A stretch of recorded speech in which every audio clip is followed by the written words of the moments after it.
देखेंगे चेहरे पे मुस्कुराहट रखी है मेरी क्लास में, क्योंकि अगर आप लोग मुस्कुराओगे तो पता है कि आधी बीमारी खत्म हो जाएंगी आपकी। और डर नहीं रखना है कभी किसी को लेके, डरते वो लोग इनके अंदर बाहों में बल नहीं होता है। तो पहली क्लास में मेरी लो है, किसी क्लास भी लीजिएगा तो अंदर की जो भावनाएं हैं बिल्कुल सकारात्मक रखिएगा कि हमारे सामने बिल्कुल कुछ नहीं है, बस एक रास्ता है, उसको तोड़ना है। कैसे तोड़ना है, स्टार्ट करते हैं। हालांकि आप मेरे नाम से परिचित हो ही गए होंगे और स्टार्ट करते हैं।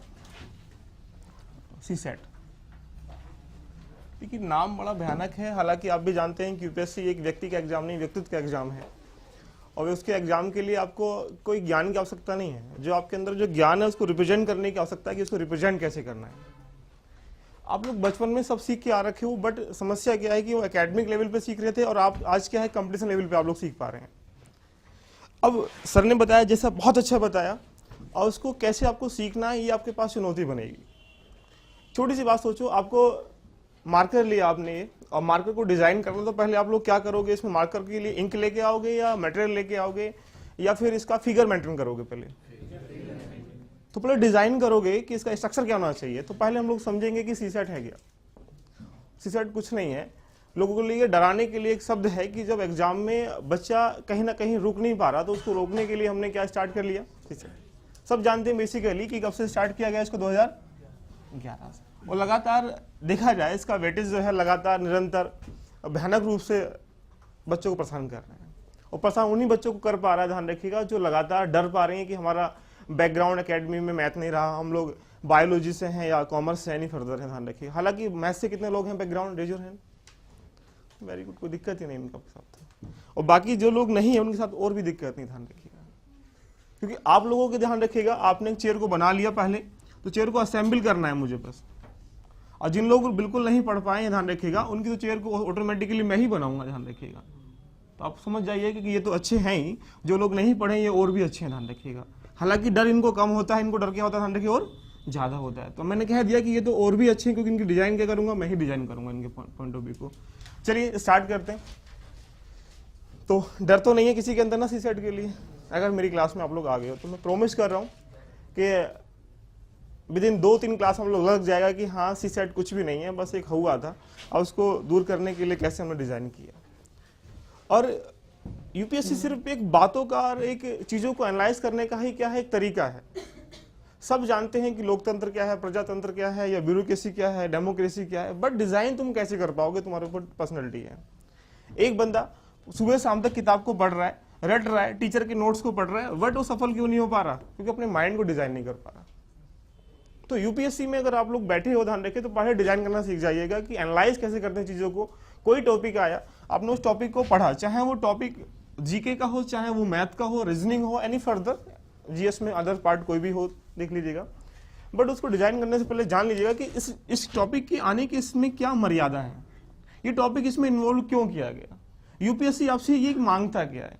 तो अभी सर ने बताया कि जितने भी डाटा होते हैं सारे कंटेंट कहाँ होंगे, एक सीसेट में होंगे। तो आप लोग अधिकारी बना दिए जाए और अब हम लोग सर्वे करें किसी चीज का, तो आपको पता ही नहीं कि सर्वे करना कैसे है, सर्वे की स्टार्ट कहाँ से करना है, सर्वे एंड कहाँ करना है, सर्वे में क्या क्या चीजें होनी चाहिए। तो ये सब चीजें कहाँ पढ़ेंगे हम लोग, सीसेट में पढ़ेंगे। तो लिखिए यहाँ स्टार्ट करते हैं। कोई बताएगा सीसेट में क्या क्या होता है? मैथ्स होता है, रीजनिंग होता है, और कॉम्प्रिहेंशन होता है, और बताएं। मेरी क्लास में खूब बोलिएगा। टीचर के और स्टूडेंट के बीच में गैप कम रखिएगा, व्यक्तिगत तरीके से ध्यान रखिएगा। जब तक गैप कम होगा तो आप लोग अपने डाउट को हमसे बोल पाओगे, और अगर गैप ज्यादा है तो आप लोग डर के मारे बोल नहीं पाओगे, यार मुझे कहीं शर्म ना लग जाए, ध्यान रखिएगा। और रही बात कि कोई आपसे क्लास में लग रहा है कि हाँ मैं कुछ बोलूंगा उल्टा हो जाएगा, गलत बोलूंगा मैं, ध्यान रखिएगा, तो गलती जितनी करोगे गलती बढ़ के वो बड़ी गलती बन जाएगी, इसलिए उसको वहीं डाउट क्लियर कर लीजिएगा। ठीक है, स्टार्ट करते हैं। आपने क्या कहा सीसेट में, पहला पॉइंट क्या बोला आपने, बोलिएगा? मैथ्स। पहला मैथ्स आपने कहा। नेक्स्ट नंबर 2 पॉइंट रीजनिंग कहा। ठीक है, रीजनिंग कहा। Then comprehension, then decision making. Okay, decision making. Then अब मैं पता है आपसे क्यों पूछ रहा हूँ बार बार, आपको लग रहा होगा यार भैया क्यों मुझसे ऐसा पूछ रहे हैं सर। एक छोटी सी बात सोचिएगा, जो आपको पता है वो तो पता ही है, उसके बारे में क्या जानना। जो नहीं पता वो मैं बताऊंगा ना आपसे, ध्यान रखिएगा। इसलिए मैं आपसे बार बार पूछ रहा हूँ कि एक क्या होता है, ध्यान रखिए मैथ, इसको हम लोग क्या बोलते हैं, ध्यान रखिएगा बेसिक न्यूमरेसी बोलते हैं। रीजनिंग को क्या बोलते हैं, लॉजिकल रीजनिंग। कंप्रीहेंशन सब समझते हैं हिंदी में, बहुत गम्यता बोलते हैं हिंदी में। और डिसीजन मेकिंग ध्यान रखिएगा, अपने एक्शन लेने की पावर, जो पावर है आप लोग कैसे उसको यूज कर पाओगे। मान लीजिएगा यहाँ से आप लोग बाइक चला रहे हैं, आगे दूसरी वाली बाइक है, तो आप लोग उस बाइक को कैसे मेंटेन करोगे, बचाओगे, ठोकोगे या फिर जो करोगे, ये क्या एक पावर है आपके अंदर। और ये भगवान जी के दी हुई शक्ति होती है, जैसे आप लोग उसको यूज करोगे वैसी क्या हो रही, इंक्रीमेंट होगी, ध्यान रखिएगा। नेक्स्ट पॉइंट बताएंगे कोई, कम्युनिकेशन स्किल। कम्युनिकेशन स्किल आगे चलें, कोई बताया और, जनरल मेंटल एबिलिटी, ठीक है, और कोई बताए। अब थोड़ी सी बात इस पे हम लोग बात कर लेते हैं। एक पॉइंट बन रहा है जो अभी हम डाटे की बात करें, जिसको बोलते हैं डाटा इंटरप्रिटेशन, DI। तो एक छोटी सी बात सोचें कि अगर हम आपसे पूछें कि कंप्रीहेंशन CSAT में इसका हर का वेटेज कितना होता है, अगर हम तुमसे कहें कि हमें किस चीज पे ज्यादा फोकस देने की आवश्यकता है, तो पहले आपको जानना पड़ेगा कि इसका जो स्ट्रक्चर है, कि एग्जाम की जो नीड है, जो CSAT की जो आवश्यकता है, वो आपसे क्या कहना चाह रहा है। अगर आपको ये नीड का पता है तो उसको दे पाओगे, ध्यान रखिएगा। बच्चा रो रहा है, पानी मांग रहा है, अब तुम्हें ये नहीं पता कि यार वो पानी मांग रहा है या फिर खिलौना मांग रहा है, तो उसको क्या दोगे, ध्यान रखिएगा। मांग रहा है पानी, तुम्हें खिलौना, तो कैसे चुप हो जाएगा, नहीं चुप होगा वो। इसलिए जो एग्जाम की जो नीड है, CSAT की जो आवश्यकता है, ध्यान रखिएगा, उस आवश्यकता के आधार पर इसको दोगे तो आप लोग क्या होगा, ध्यान रखिएगा, क्वालिफाइंग करोगे। और नहीं होगा तो क्वालिफाइंग, सब जानते हैं 80 क्वेश्चन आते हैं, तुक्का मार के भी आदमी कुछ लोग पास हो जाते हैं CSAT को, हकीकत बता रहा हूँ आप लोगों को, ध्यान रखिएगा। बट समस्या क्या, ध्यान रखिए, उनके साथ तुक्का मार के CSAT तो पास कर लेंगे, लेकिन जब आगे जब मेंस में जाएंगे तो उसको क्वालिफाई नहीं कर पाएंगे। अब हम समझते हैं यहाँ से कि जो मैथ का वेटेज था, अगर हम लोग एक आकलन करके देखें कि 2012 से लेकर 13, 14, 15 एंड 16 एंड देन 17 में देखा जाए, इस मैथ का वेटेज पहले बहुत कम था इसमें CSAT में। मात्र 2012 में अगर हम लोग अनुमान लगाएं, अनुमान नहीं देखा जाए, तो 2 क्वेश्चन आए थे मात्र, कोई भारी मात्रा में क्वेश्चन तो आए नहीं, ध्यान रखिएगा। ओनली 2 क्वेश्चन, नहीं पढ़ो तब भी चल जाता। आगे बढ़ा हम, ध्यान रखिएगा, तो यहां से क्वेश्चनों की मात्रा ध्यान रखिए 12 होगी 13 में। इतना इंक्रीमेंट मैं समझ रहा हूं कि ये तो कई परसेंटेज हो रहा है भाई, 600% इंक्रीमेंट हो रहा, देख लीजिएगा, 2 चक्का 12। आगे बढ़ेंगे तो 16 क्वेश्चन आ गए हैं, थोड़ा सा और आगे बढ़ेंगे, ध्यान रखिए 20 क्वेश्चन आ गए हैं, फिर और बढ़ेंगे 27 क्वेश्चन आ गए हैं। एट प्रेजेंट में 30 क्वेश्चन के आसपास CSAT में, ध्यान रखिएगा, ओनली मैथमेटिक्स के न्यूमेरिक बेसिक से आए थे, ध्यान रखिएगा। तो ये आकलन क्या बता रहा है, आपको लग रहा होगा, देख रहा होगा कि हमें आवश्यकता क्या है CSAT में पढ़ने की। ये दिखा रहा रास्ता है कि भाई मैं कहाँ जा रहा हूँ। अगर तुमने टाइम वेस्ट किया इस पे, ध्यान रखिए, डिसीजन मेकिंग पे और इस पे DI पे, ध्यान रखिएगा, तो ये मैथमेटिक्स क्या हो जाएगा, ध्यान रखिए, आपसे फिल हो जाएगा। और सब जानते हैं 27 क्वेश्चन सही होने चाहिए, CSAT क्वालिफाई है। लेकिन समस्या क्या है, बच्चा सोचता है कि मैं CSAT में मैथ को ही पूरा कर लूं, और मैथ को पूरा करने के बाद इन्हें करने की आवश्यकता नहीं है, क्योंकि 30 क्वेश्चन आएंगे, मैं यहाँ की सही करके भाग जाऊंगा। पर समस्या क्या है कि CSAT जो बनता है वो इन पोर्शन में से, इसमें से कुछ पोर्शन इजी होते हैं, कुछ पोर्शन क्या होते हैं, टफ होते हैं। आपने सोचा कि यार मैथ हम कर लेंगे, हो सकता है उस साल अगर देखा जाए कि किसी साल मैथ टफ होता है, किसी साल कंप्रीहेंशन क्या होते हैं, इजी होते हैं, और कभी कंप्रीहेंशन टफ होते हैं और कभी मैथ क्या होता है, इजी होता है। तो मेरा मानना है कि पूरे टॉपिक को डिफाइन करना पड़ेगा कि 1 बाय 1 कैसे हमें पढ़ना है। किसी दुमल्ले पे जाने के लिए सीढ़ी चलना पड़ेगा, और आपने अगर कहीं कूद के चले गए तो आपको थकान हो जाएगी, सांस आना स्टार्ट हो जाएगा, आपको ध्यान रखिएगा। चलें स्टार्ट करें। अब बात करते हैं कंप्रीहेंशन की, ध्यान रखिए, ये रहा कंप्रीहेंशन। यहां अगर हम लोग देखें तो इसका वेटेज लगातार निरंतर कोई घटा बढ़ा नहीं है, 2-3 नंबर आगे पीछे लगातार चलते चले गए हैं। तो मैं हिंदी में कह सकता हूं 25 से लेकर 30 क्वेश्चन के आसपास कंप्रीहेंशन से आते हैं। कभी 26 क्वेश्चन आए, कभी 27 आए, कभी 28 आए, कभी 32 आए, कभी 24 क्वेश्चन आए। बट मिडिल में कहां तक रहेगा, इसमें 25 से लेकर 30 के बीच में। अब बात करते हैं डिसीजन मेकिंग। डिसीजन मेकिंग की अगर हम लोग आपसे बात करें जनरल मेंटलिटी के इसके साथ साथ, तो यहाँ 7 से 8 क्वेश्चन यहाँ इन्वॉल्व होते हैं। डिसीजन मेकिंग के 2 से 3 क्वेश्चन यहाँ 100% की बात कर रहा हूँ आएंगे। लॉजिक रीजनिंग की अगर हम लोग बात करें, ध्यान रखिएगा, तो यहाँ 8 से लेकर 9 क्वेश्चन होते हैं। और एक पॉइंट और बचा होगा आपका, वो बचा होगा एनालिटिकल एबिलिटी। इसके भी कम से कम 3 से 4 क्वेश्चन होते हैं जो सिर्फ एक रीजनिंग का ही पार्ट होता है। एनालाइज करना होता है कि मान लीजिएगा मैंने यहां से लिखा 2 और 4 लिखा, तो अब बताओ आगे क्या आएगा, कैसे 6 आ जाएगा, आपने क्या सोचा? बात कर लेते हैं, हंसते रहो मुस्कुराते रहो मेरी क्लास में। मैंने कहा यहां क्या आएगा, सोचिएगा, असेंबल करिएगा माइंड में क्या आएगा। जब यहाँ यही चीजें आप लोग देखेंगे, मैंने यही कहा ना, आपके ऊपर डिपेंड होगा कि क्या एनालाइज कर पाते हैं। आपने कहा कि यार 2 का मल्टीपल से जा रहा है तो यानी 8 आना चाहिए, और यदि वो 2 के गैप से जा रहा है तो यहाँ 6 होना चाहिए। बात समझ में आ रही, ध्यान रखिएगा।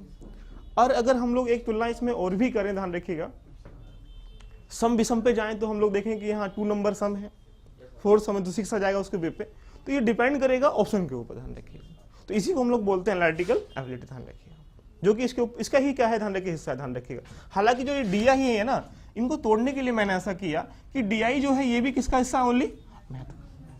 क्योंकि पूरी DI चाहे वो पाई चार्ट हो चाहे वो कुछ हो, ध्यान रखिए, ओनली डिपेंड किसके ऊपर होती है, परसेंटेज के ऊपर डिपेंड होती है कि गांव में इतना % व्यक्ति मेल हैं, इतना फीमेल हैं, इतना इसमें मैरिड हैं, इतना अनमैरिड हैं, तो व्हाट इज द एरिया या व्हाट इज द एरिया में कितने %, ध्यान रखिएगा, पूछ लेगा जो मन उसका मन करेगा।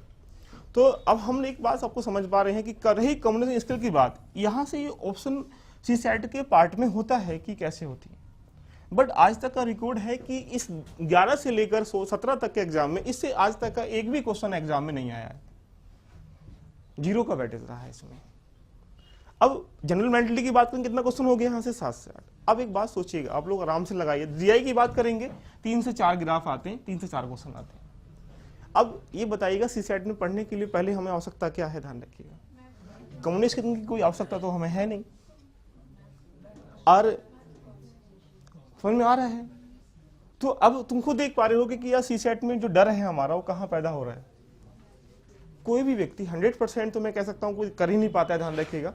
लेकिन CSAT क्वालिफाइंग करने के लिए कुछ पोर्शन मैथ्स से हो जाए, कुछ पोर्शन कंप्रीहेंशन से हो जाए, काफी है। कोई ज्यादा आवश्यकता इसकी करने की हमें है नहीं, ध्यान रखें। तो स्टार्ट करें, तो लिखें यहाँ डाल के सिलेबस की बात करते हैं पहले, कि मैथ में क्वेश्चन कैसे कैसे होते हैं, कहाँ कहाँ से क्वेश्चन कैसे आते हैं, देखेंगे। तो लिखिए मैथ का सिलेबस स्टार्ट करते हैं।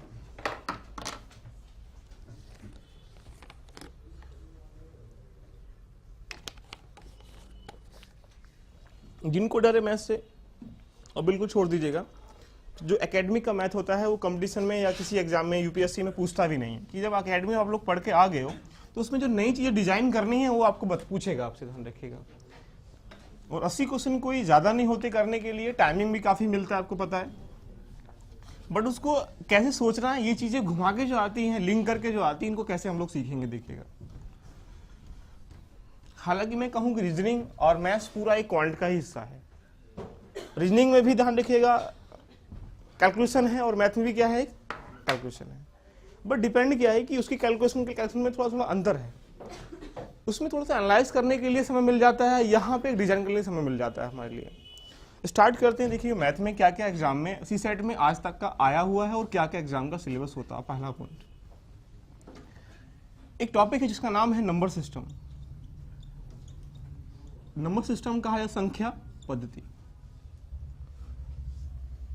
11 से लेकर 17 तक के एग्जाम में अगर हम लोग CSAT के पेपर को देखें, एनालाइज करें, तो हर किसी CSAT पेपर में 1 या 2 क्वेश्चन तो यहां से लिखा होता है।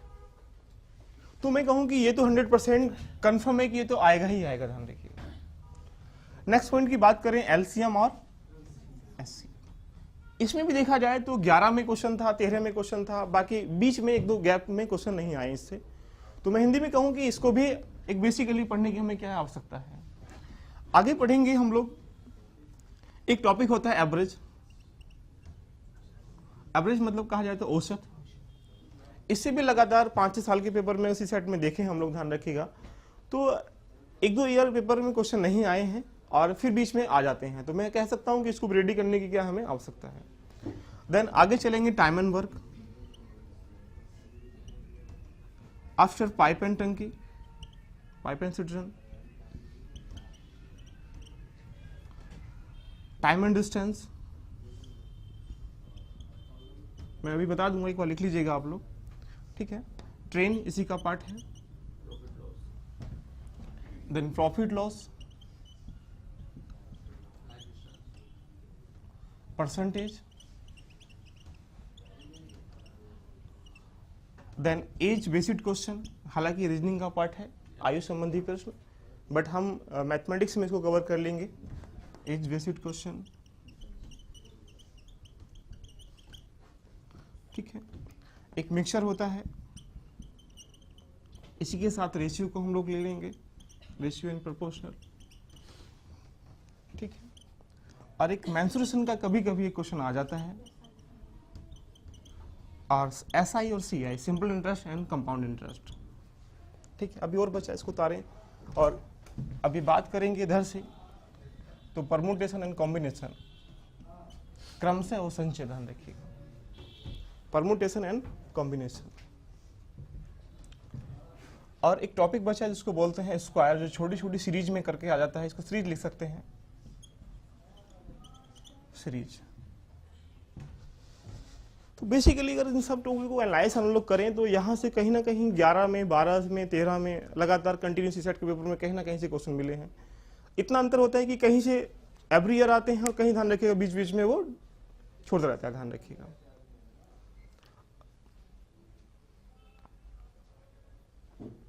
एक टॉपिक और इसमें प्रॉफिट लॉस में आता है जिसको बोलते हैं डिस्काउंट, जिसके 3-4 बार क्वेश्चन देखने को मिले हैं इसी सेट में, ध्यान रखिएगा, छूट जिसको बोलते हैं डिस्काउंट। जी हाँ, बॉटम स्ट्रीम से भी, तो हम लोग उसको ट्रेन में कवर कर लेंगे, बॉटम स्ट्रीम, क्योंकि boat and stream same point of view, time and distance, right.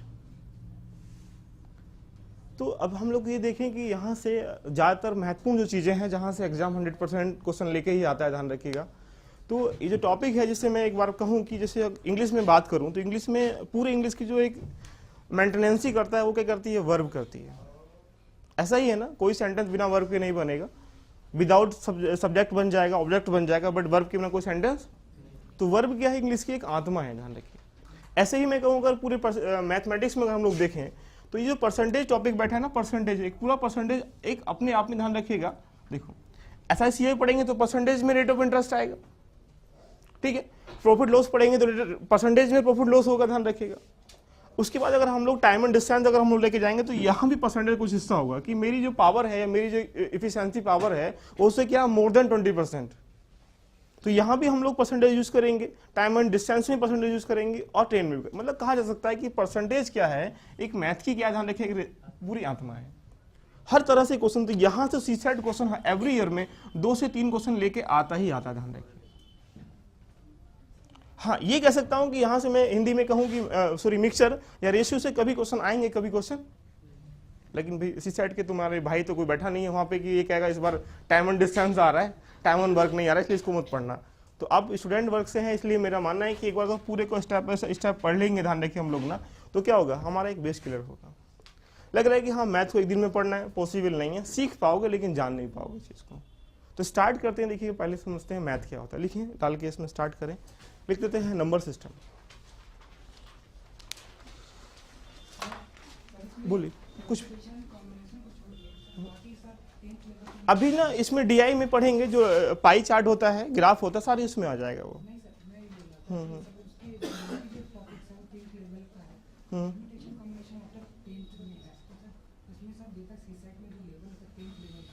Tenth का ही होता है।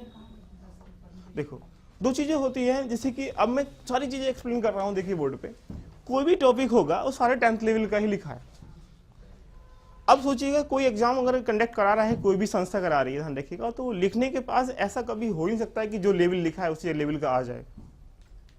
मान लीजिएगा नंबर सिस्टम से 2 क्वेश्चन आया, ध्यान रखिएगा, तो एक क्वेश्चन कहां से होगा, बेसिक कंसेप्ट से होगा, और एक क्वेश्चन का होगा उसका हायर कंसेप्ट से होगा।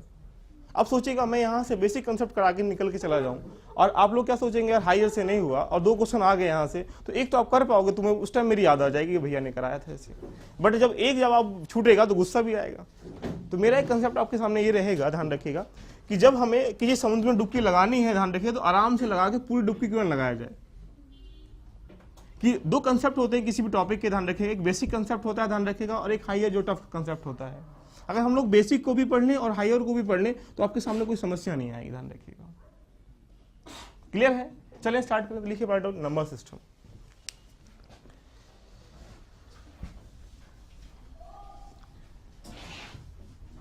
बहुत बेसिक सुनेंगे, ध्यान रखिए, लगातार क्वेश्चन चलते चले जाएंगे कि कैसे हमें इनको इन्वॉल्व करना है।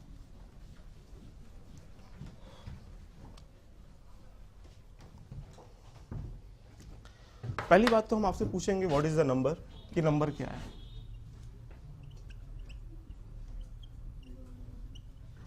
नंबर सिस्टम बताया कोई नंबर किसे कहते हैं, या व्हाट इज नंबर बताएं। ये वो चीजें हैं जो हमें एकेडमी में नहीं पढ़ाई जाती। कंपटीशन वो सिखाता है जो आपने आज तक पढ़ा एकेडमी में, उसमें कमियां क्या रही हैं। मैं आपको एक बेस दे रहा हूं, ध्यान रखिएगा कि 1 से लेकर 12 तक एकेडमी हम लोग जो पढ़ते हैं, तो यहाँ सिर्फ ये सीखते हैं कि जैसे हमें गलत पढ़ें या सही पढ़ें, पढ़ना सीखें बस। जैसे छोटा बच्चा होता है, कच्ची पेंसिल उसको क्यों दी गई?